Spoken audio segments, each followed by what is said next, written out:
My dear shine family members, good morning.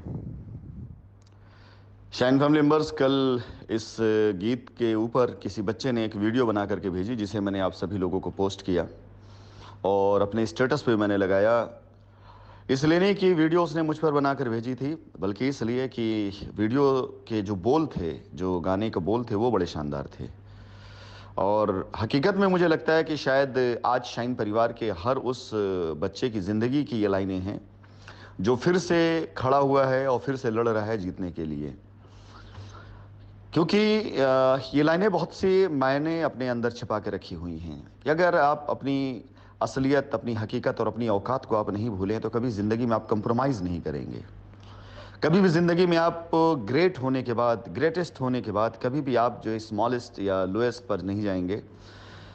सब कुछ होने के बाद कभी भी आप कुछ भी पर गुजारा नहीं करेंगे। होता है, हालात की जंजीरें ऐसी होती हैं जो कई बार इंसानों को अपने अंदर बांध लेती हैं और इंसान उसी में छटपटाता हुआ कुछ छोटा मोटा, कुछ छोटी चीज़ें करना शुरू कर देता है। मैंने एक स्टोरी आप सभी लोगों को ट्रेनिंग में हाथी के बच्चे की सुनाई हुई थी, जिसमें एक हाथी के बच्चे को बचपन में जब उसे एक कमज़ोर सी रस्सी से बांधा जाता है, इसलिए कि वो छोड़ा कर भाग ना जाए, तो कोशिश करता है, क्योंकि वो भी कमज़ोर होता है, रस्सी भी बहुत मजबूत नहीं होती, लेकिन रस्सी को तोड़ नहीं पाता है। जैसे जैसे वो बड़ा होने लगता है, जवान होने लगता है, वैसे वैसे उसकी रस्सी थोड़ी मजबूत होती रहती है और उसके सामर्थ्य उसकी ताकत से ज़्यादा मजबूत होती है। और जब थोड़ा और बड़ा हो जाता है, ताकतवर होने लगता है, उदंड होने लगता है, तो उसके हाथों में लोहे के, उसके पैरों में लोहे की जंजीरें डाल दी जाती हैं और उसे तोड़ाने की कोशिश में बिल्कुल जब असफल होता है तो ये मान के बैठ जाता है कि इस दुनिया में ये रस्सी या ये जंजीर, ये मेरे सामर्थ्य, मेरी ताकत से कई गुना ज़्यादा बड़ी है। और एक दिन हाथी जवान भी हो जाता है, बलशाली हो जाता है, ताकतवर हो जाता है। अगर हाथी चाहे तो बड़े से बड़े पेड़ को अपनी सूंड में लपेट करके उखाड़ सकता है, बड़े से बड़े मकान को अपनी टक्कर से गिरा सकता है। अगर हाथी चाह ले तो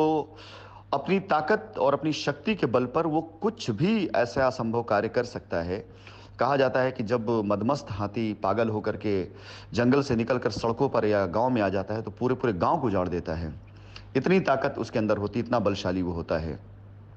लेकिन जैसे ही उसके पैरों में एक जंजीर जाती है, एक रस्सी जाती है और उससे उसके पैर को खूंटे से बांध दिया जाता है, उसके दिमाग में कंप्रोमाइज नाम की चीज़ आ जाती है और उसको ये लगता है कि बस अब मैं इससे ज़्यादा ताकतवर नहीं हूँ। शाइन परिवार ही नहीं बल्कि पूरी दुनिया की यह सच्चाई है कि कई बार कुछ चीज़ें हमारी ज़िंदगी में ऐसी गुजरी हुई होती हैं कि हमें लगता ही नहीं कि हमें फिर से एक बार जीतने के लिए कोशिश करना चाहिए। माय डियर, तकरीबन लोग जो आज की डेट में शाइन के विरोध में या ऐसी किसी गतिविधियों में शामिल रहे हैं, या जिन्होंने किसी को बरगलाया ऐसी गतिविधियों के लिए या ऐसी चीज़ों के लिए, उनमें से ज़्यादातर लोग हमेशा हमेशा से ये इतिहास रहा है, किसी ऐसी कंपनियों के, किसी ऐसे व्यवस्थाओं के, ऐसे सिस्टम के हिस्सा रहे हैं, पार्ट रहे हैं, जहां पर ऐसी कोई भी कोशिश पहले की भी नहीं गई। और अगर कहीं की भी गई तो उसके पीछे सच का आधार नहीं रहा है, मैनेजमेंट का इन्वॉल्वमेंट नहीं रहा है, और या तो वो बिल्कुल दिल से नहीं की गई। इतिहास गवाह है, पिछले 20 सालों से हम भी देख रहे हैं और आप भी सुन रहे होंगे, देख रहे होंगे, आज तक ऐसी कोई भी कंपनी नहीं है जो जाने के बाद आने का प्रयास करी हो और लौट करके आई हो। यानी बचपन से बचपन से बहुत से लोगों ने ये देखा है कि जेवीजी, धनवर्षा, धन कुबेर, ये सारी कंपनियां तब की हैं जब हम सभी लोगों का बचपन हुआ करता था। ये जब चली गई तो लौट करके नहीं आई। तो ये भ्रांति सी बनी, मन में एक धारणा सी बनती चली गई कि वाकई में कंपनियां आती हैं और लूट करके भाग जाती हैं, ये कंपनियां काम करने के लिए नहीं आती हैं। वास्तविकता भी थी। मेरी अपनी ट्रेनिंग में मैं एक बात कहा करता था कि अगर आपने किसी ऐसी कंपनी को पैसा दिया है, जो कंपनी मनी मार्केट की है या ऐसे उस पर जो आपसे वादा करती है कि आपको इसके रिटर्न में कुछ देगी और उसके पास बेस नहीं है लैंड का, तो माय डियर, अगर बाई द वो कंपनी चली भी जाएगी तो उसकी अपनी संपत्तियां, अपनी चीज़ें जो उसने अपने रिश्तेदारों के नाम पर, अपने जानने वालों के नाम पर बेनामी ले रखी होंगी, उसको तो आप छू भी नहीं सकेंगे, हाथ भी नहीं लगा सकेंगे। और साल, 2 साल, 10 साल, 5 साल के बाद वो लोग उसको ऐश करेंगे और परेशान होगा।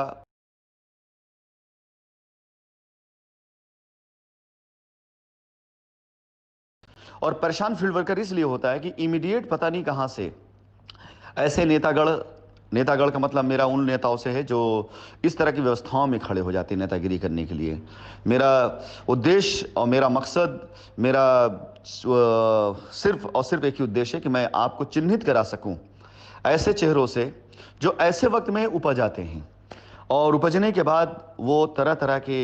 वही हालात, वही सिचुएशन बताना शुरू करेंगे कि हमारे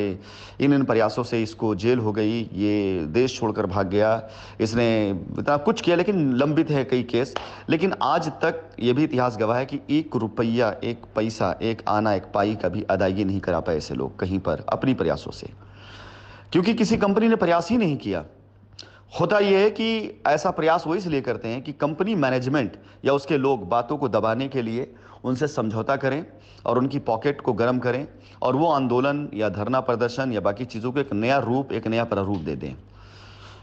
तो यहाँ पर ऐसा कुछ भी कदापि नहीं रहा है। और आज मैं आपको एक बहुत पुरानी शाइन परिवार की घटना बताऊं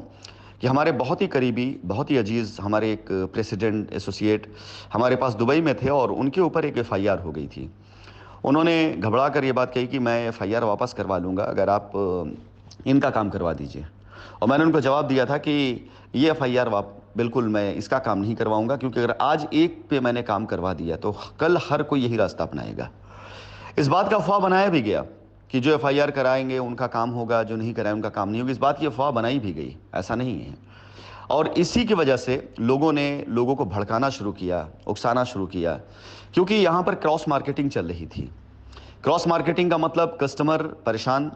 ये एक प्रोडक्ट है, इस प्रोडक्ट को अपने पास बुला करके, इसे उकसा करके, तरह तरह की एक्टिविटीज़ करा करके, कभी धरना, कभी प्रदर्शन के नाम पर, कभी लीगल एक्शन के नाम पर, पहले इससे आप 25-50 हज़ार रुपये इकट्ठा करो। उसके बाद कंपनी मैनेजमेंट से बात करो, कंपनी मैनेजमेंट के प्रयास में कंपनी मैनेजमेंट से कोशिश करो कि उससे मिल करके सेटलमेंट करने के लिए, और जो भी सेटलमेंट कराओ, क्योंकि ऐसे कई कॉल्स हमारे पास, ऐसे कई ऑफर्स हमारे पास आए कि हम पार्टी को मूलधन पर, प्रिंसिपल पर तैयार कर लेंगे अगर आप ये काम करा देते हैं। तो जाहिर सी बात है क्रॉस मार्केटिंग थी और एक संभावनाओं पे थी। और अगर बाय द वे ये संभव ना हो पाया, किसी प्रकार से ये संभव ना हो पाया, तो लीगल प्रोसीडिंग के नाम पर तरह तरह की फीस, तरह तरह के खर्चे, तरह तरह के बिल जो होते हैं वो देना। तो ले दे करके इसके अंदर सिर्फ और सिर्फ अगर सबसे अधिक नुकसान रहा है तो उन ग्राहकों, उन कस्टमरों का जो ऐसी चीज़ों में भटक करके, जिन्होंने अपना वक्त, अपना समय, अपना पैसा सब कुछ बर्बाद किया। कई तो ऐसे भी होंगे कि जिनका जो लागत होगी, जो उन्होंने पैसे कंपनी के अंदर इन्वेस्ट किए होंगे, चाहे लैंड लेने के लिए, चाहे किसी ऑफर के अंदर, वो राशि उतनी बड़ी नहीं होगी जितना बड़ा वो इस पिछले 1 से 1.5 सालों में अपना नुकसान कर चुके हैं, चाहे वक्त का, चाहे दिमागी सुकून का, और चाहे पैसे का। ऐसे बहुत से लोग होंगे, उठा के देख लें कि इस 1 से 1.5 सालों में अगर उन्होंने शांतिपूर्वक सही से समाधान का रास्ता तलाशा होता तो रास्ता भी मिल जाता, काम भी हो जाता, और इसके साथ ही साथ उनके जो नुकसान हुए हैं इस बीच के 1 से 1.5 साल के, वो नुकसान बच जाते। और वो नुकसान, मैं इस बात की गारंटी देता हूं कि उनके इन्वेस्ट किए गए पैसे, धनराशि से कई गुना ज़्यादा रहा होगा। माय डियर, वक्त लौट करके नहीं आएगा, लेकिन इस वक्त को सही करने के लिए, इस वक्त को फिर से एक सुनहरे वक्त में बदलने के लिए हमारा प्रयास जारी है और हम प्रयास कर रहे हैं। और कल मेरे उन्हीं प्रेसिडेंट से जब बात हुई तो उन्होंने बहुत प्यारी बात कही और बड़े अच्छे तरीके से कही। सर, अगर उस दिन आपने मेरा कहना मान लिया होता, उस एफआईआर को सेटल करने के लिए मेरा कहना अगर मान करके उनका काम करा दिया होता, तो आज मैं जान रहा हूं कि मेरे ऊपर कम से कम 1000 से ऊपर एफआईआर होती, क्योंकि लोगों को मिल गया होता मौका कि हाँ, एफआईआर कराने से काम हो रहा है। बात समझ में आई, 4-5 महीने के बाद उनको समझ में आई। शायद हो सकता है उस दिन वो बात समझ में ना आई हो और मैंने समझाई थी, लेकिन कल इस बात की शहादत, इस बात की गवाही उन्होंने खुद दी कि आपने जो किया वो बहुत अच्छा किया, कि उस वक्त ऐसी चीज़ों पे आप नहीं बरगलाए। माय डियर, उस वक्त इसलिए मैं नहीं बरगला, या उस वक्त मैं नहीं इन बातों से बिल्कुल चिंतित हुआ, क्योंकि मुझे पता था कि मुझे हल देना है, मुझे रास्ता देना है। मैं हाथी का वो बच्चा नहीं जिसके पैरों में जंजीरें डाल करके बचपन में बता दिया जाए कि तुम्हारी परेशानियां, तुम्हारी मुश्किलें, तुम्हारी रुकावटें, तुम्हारे सामर्थ्य, तुम्हारी शक्ति, तुम्हारी ताकत से ज़्यादा है, कई गुना ज़्यादा है। ये मुझे कभी भी एजुकेशन मैंने ली ही नहीं। ऐसी किताब को मैंने जलाकर फेंक दिया जिसने मुझे रोकने का प्रयास किया। ऐसे शब्दों को मैंने सुनने से इनकार कर दिया जिन शब्दों ने मुझे डराने का प्रयास किया। ऐसे लोगों की राह पे चलने में मैं बिल्कुल मना कर दिया, इनकार कर दिया, जिन्होंने आगे जाकर शस्त्र रख दिए, क्योंकि मुझे अच्छे से पता है कि मैं क्या कर सकता हूं, मेरी हैसियत क्या है, मेरी औकात क्या है, मेरा सामर्थ्य क्या है, मेरा टैलेंट क्या है, और मेरी अपनी खुद की कला क्या है, महारत क्या है। My dear shine family members, एक बार फिर से शाइन परिवार के उन सभी बच्चों से मैं कहूंगा कि उठिए, आगे बढ़िए, चलिए, कोशिश करिए एक बार फिर से जीतने के लिए। और एक बार फिर से दिखा दीजिए इस मार्केट को, इस दुनिया को, कि शाइन का नाम, शाइन का वजूद वो मार्केटिंग प्लान देने से नहीं फैला था। वो ऐसे नेटवर्कर्स या ऐसे लीडर्स या ऐसे